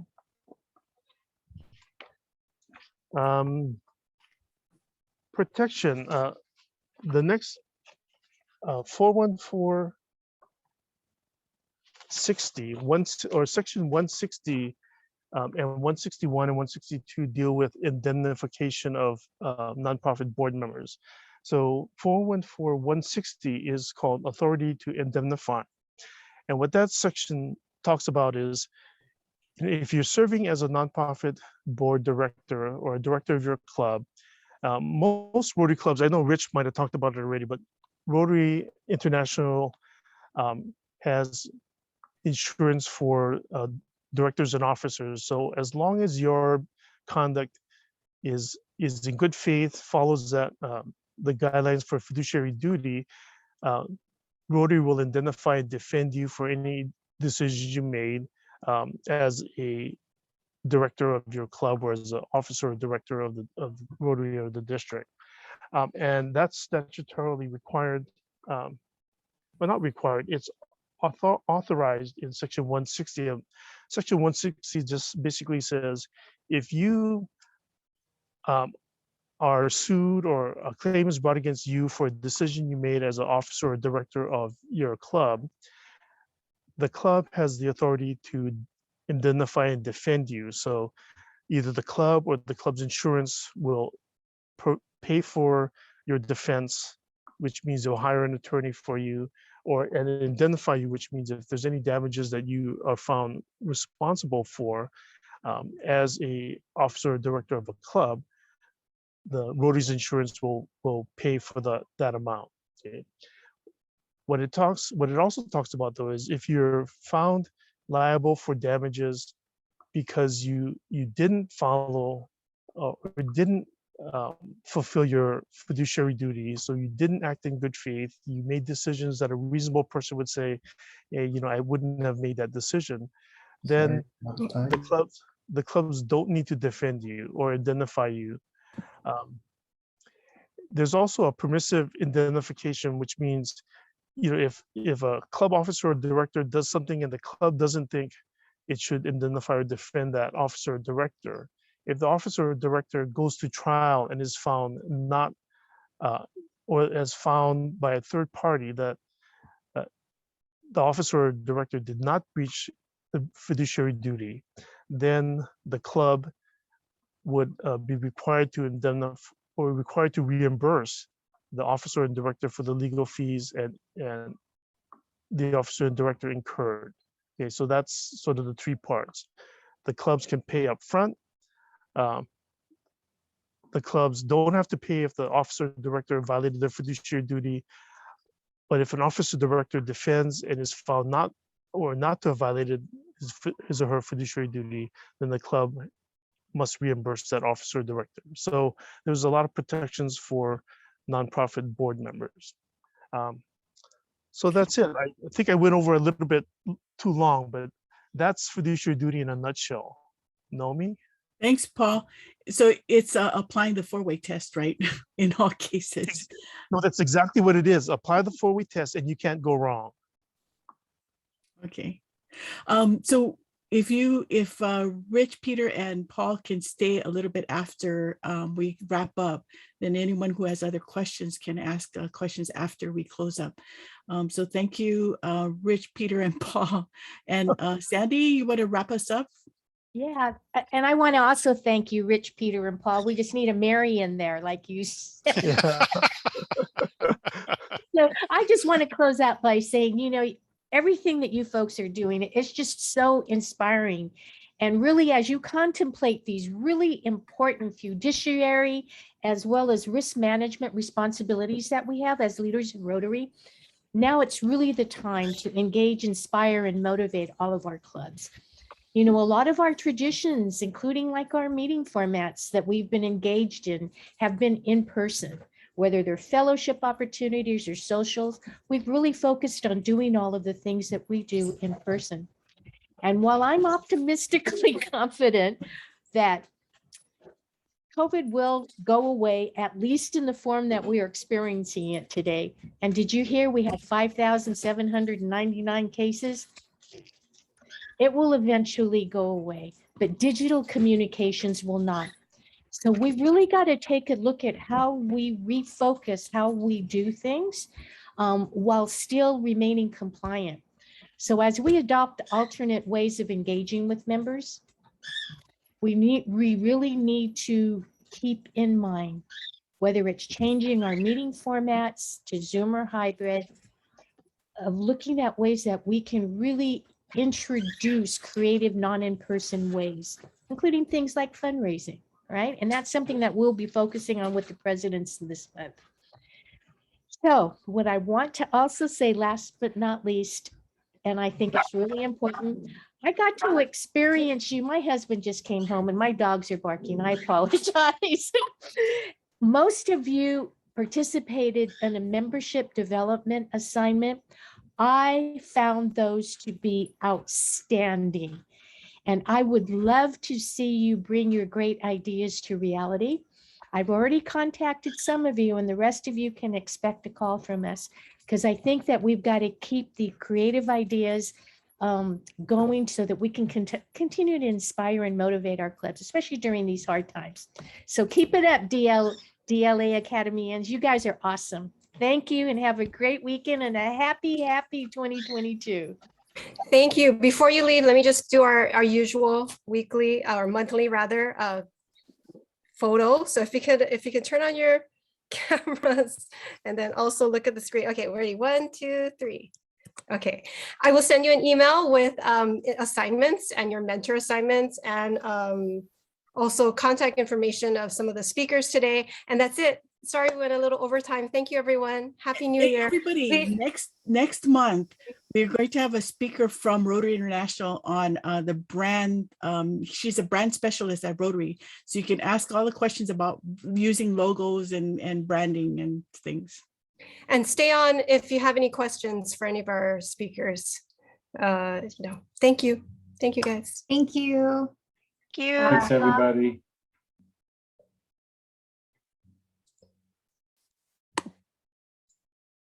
I guess no questions. or Ronnie.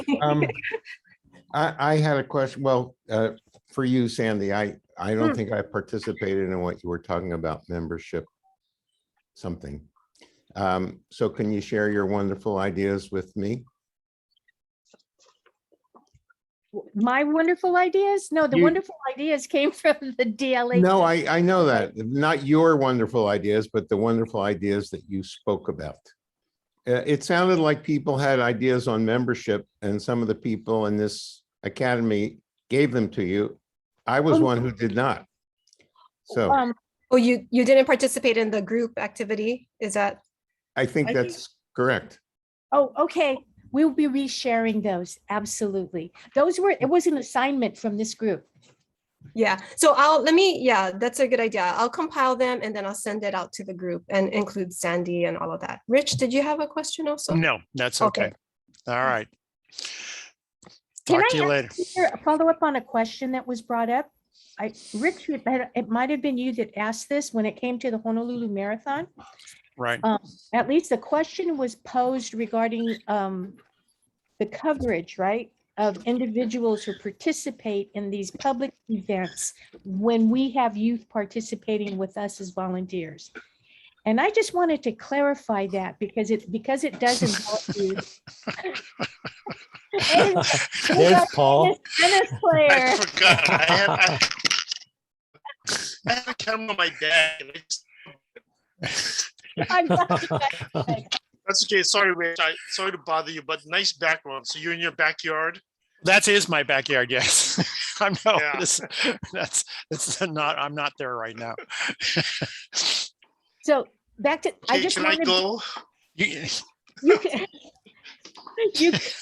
You can go. Thank you, Paul. Bye.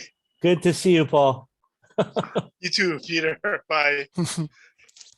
I just want to be sure my understanding of the response was correct. When we invite youth to participate with us as volunteers, and it's at more like the Honolulu Marathon, which is more of a wider event, right? But they are volunteers with us.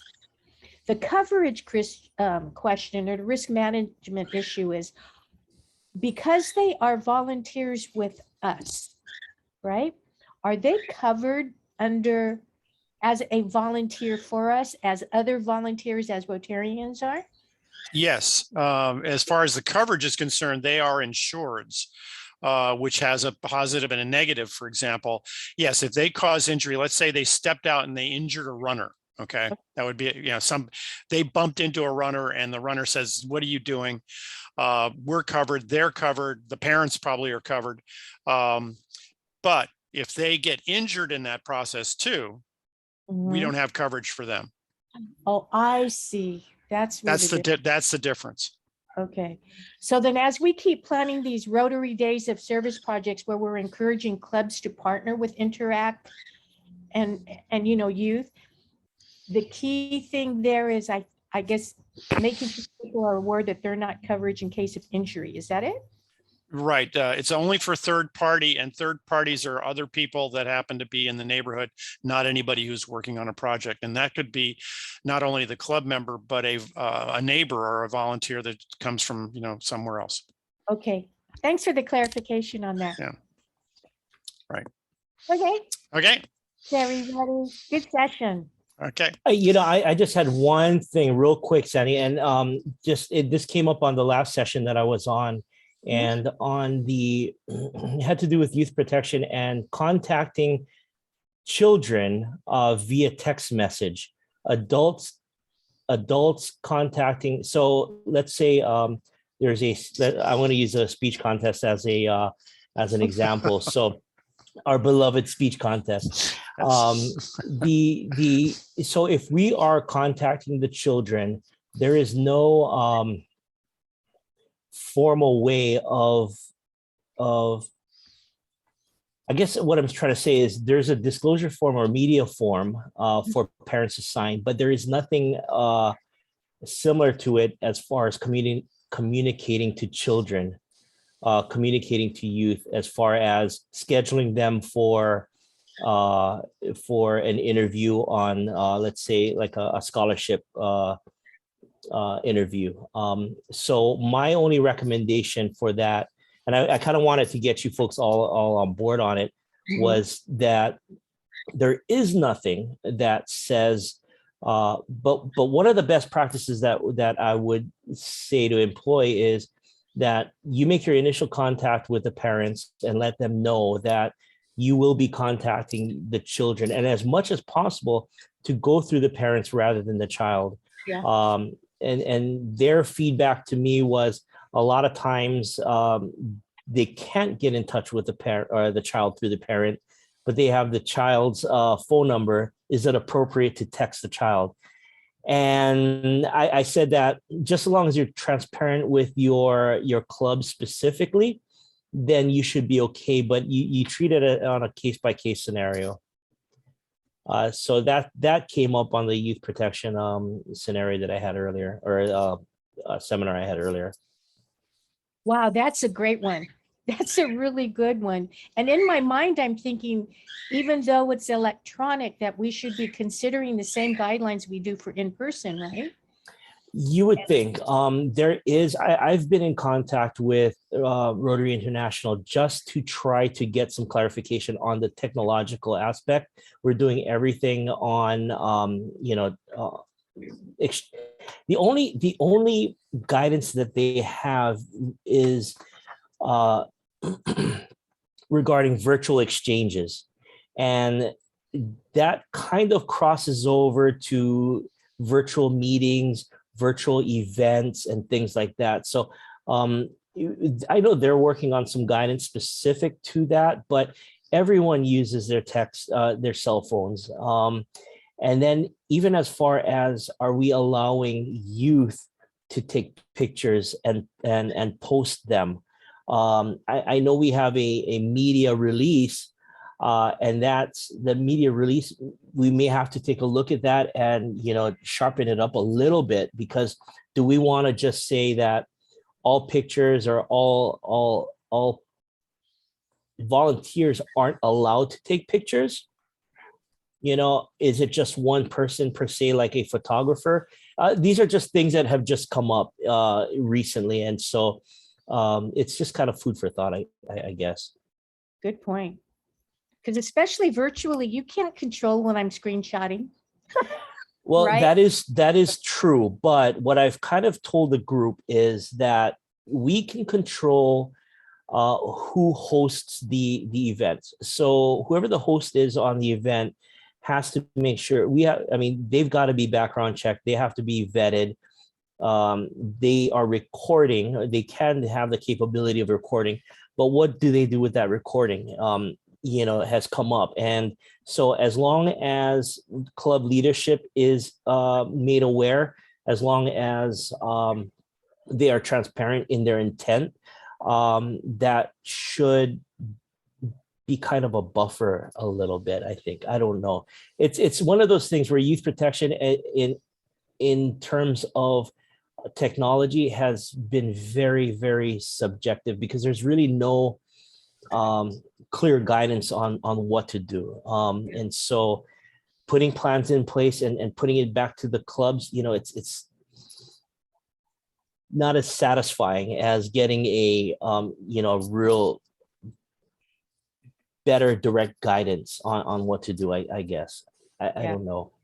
It's just, it is case by case, and I'm telling them that we still follow our core beliefs of and duty of ensuring, the safety of youth. And so part of that is taking a look at, what do we do? It's like Benson mentioned earlier, transgender.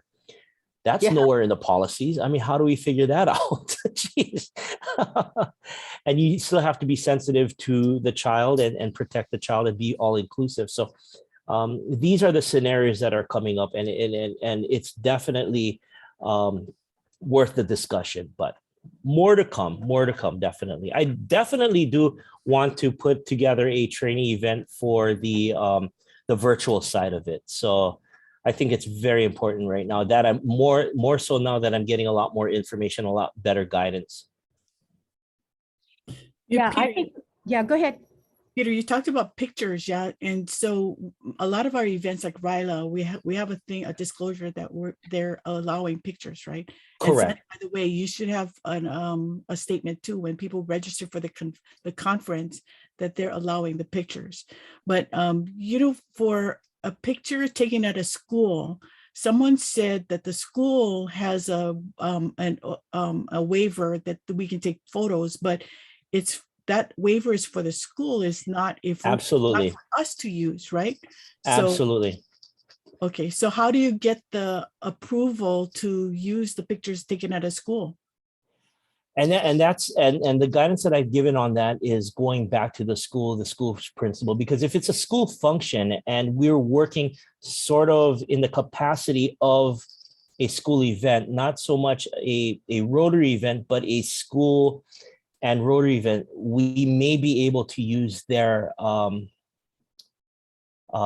media release. Now, whether or not we're able to use the media for our own purpose, that's the question.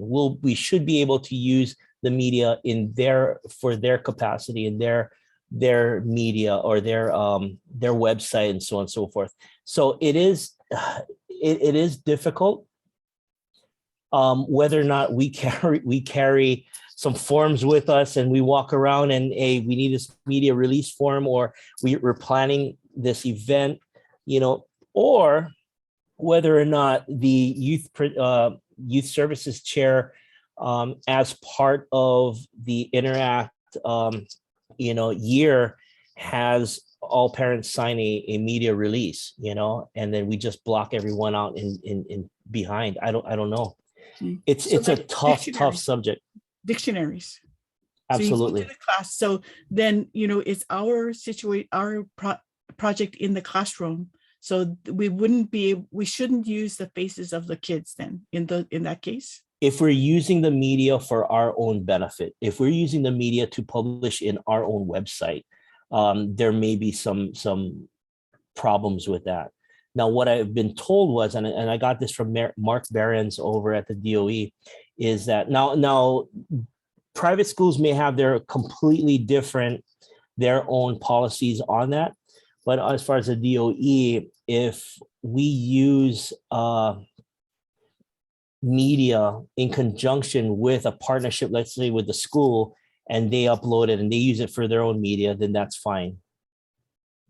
We try to take all our pictures at at an elementary school with the children's backs.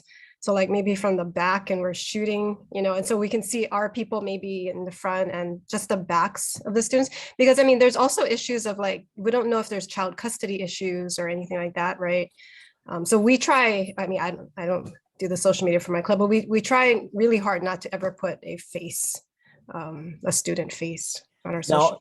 Now DOE has their policies that are really blanketed across the board, which I don't want to say is very archaic. It's not up to date, especially with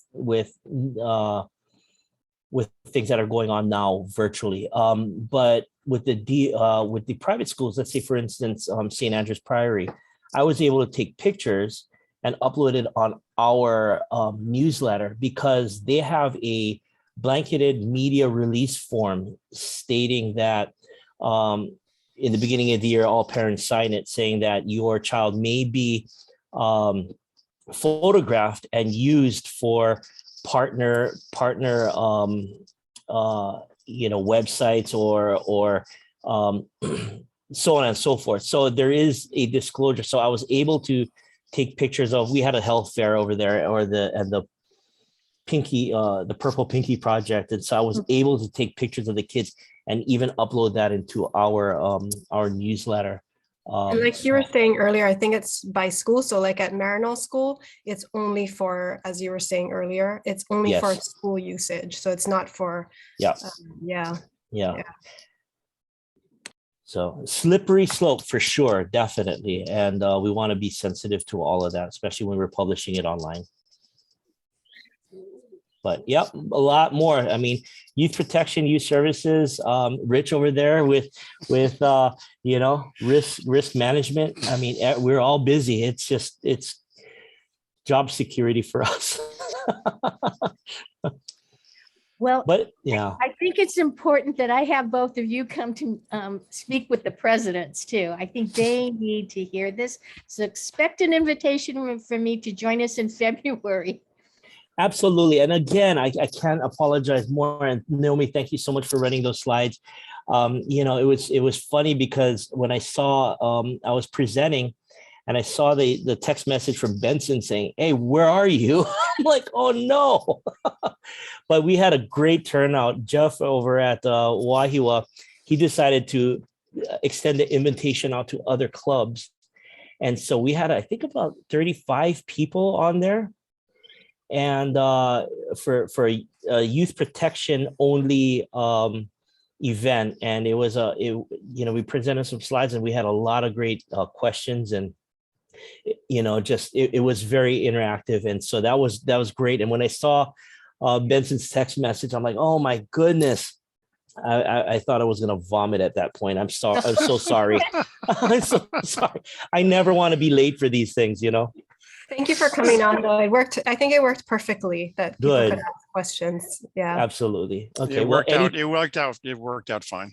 And we could give Rich a little more time. There were actually a lot of questions. Yeah, I kind of needed it. I was just blasting through it and I needed a little more time. Yeah, and that's why I knew you were kind of blasting through it, Rich. So I wanted to let you know you can take your time, take it all. And then there were a lot of questions for you too. Yeah. So it worked out really well, actually, Peter. Thank you. Rich says thank you for giving him more time. Okay. Well, all right. Rich Della works for Atlas. That's why she. That's where. Yeah, I know. She was in it. Yeah, and. So in other words, it is what it is. You were talking shop then, huh? Yeah, in a way, yeah. We were talking shop because she was concerned about the aggregate and how much, but it is what it is. And hopefully we just don't have, what else could we do except buy the Rotary insurance, right? We're not going to go out there and buy it on our own. No way. Hey, Peter, you know that training was for HRYF, right? So I just got a question from one of the people who went to that seminar, and they're asking about the background check. So the background check that we do, even though it's with IntelliCorp, is that still good for HRYF? Because HRYF is a separate entity, right? It's not part of district. Correct. As far as I know, because they are the preferred, we can pick any vendor. It's just that, and really the answer to that, I had that question come up before. It was, it's a standardized vendor that we're using. It is a vetted, a reputable company that we're using, and it will work with HRYF. Okay, so are you guys asking for everyone who's an interviewer to be background checked, or just the host of the Zoom? Just the host for the Zoom. That would work, because you have it isn't feasible it isn't feasible to get everyone background checked, even though we could tell them to, because these volunteers could just be one volunteer one time and never do it again. And so, is that something that we want to, does that make sense? It makes more sense to make sure that the host is background checked, because they're within their confines of that session, and so they're in control. They're in control of the how the media. It's a little different from doing in person. So with virtual, the liability of in person gets greatly reduced. But we do have some other things that increase from that, and by having just one person background checked will suffice at the very minimum. Okay, so Sandy, we need to recertify the clubs this year for youth protection. Yeah, I Sandy, you're on mute. Is it all the clubs? Is it like a cycle? All the clubs need to do every year. Every year, okay. Okay. Yeah. And Sandy, you can work with me on that. I have the forms. I've been tracking who's certified on that, so that makes it kind of a little easier. So maybe Peter, we have a meeting Monday night. So I will share, if we can get the forms or whatever is important to get out to them in advance. And then in February, if you wouldn't mind, I'd like to invite you to the meeting. I'll send you more information specifically to engage with the presidents. Absolutely. Absolutely. That would be great. Awesome. That would be awesome. Okay. All righty. Gotta go. Okay. See you. All right. Have a great weekend, everyone. You too. See you at the Bye, Sony guys. Open, hopefully. Take care. Thank you, Peter and Rich. Bye.